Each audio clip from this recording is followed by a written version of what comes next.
এখন মানে অবিরত বর্ষা হইতে থাকে, এগুলো তো আরও জল বাড়তেই থাকবে। এলাকার মানুষের কীরকম ফসল টসল বা মাছ টাছের কীরকম ক্ষতি হয়েছে? ফসল তো মানুষের অনেকেই ক্ষতি হয়েছে, যারা সবজি টবজি লাগাইছে সবজি টবজি তো অবস্থা খুব খারাপ।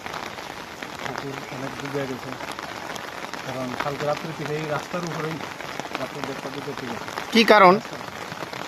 অতিরিক্ত বর্ষণের কারণে জলগুলা বাইরে হইতে পারতেছে না, জলের রাস্তা দিতে হইতেছে না, জমাট বেঁধে রয়েছে জল।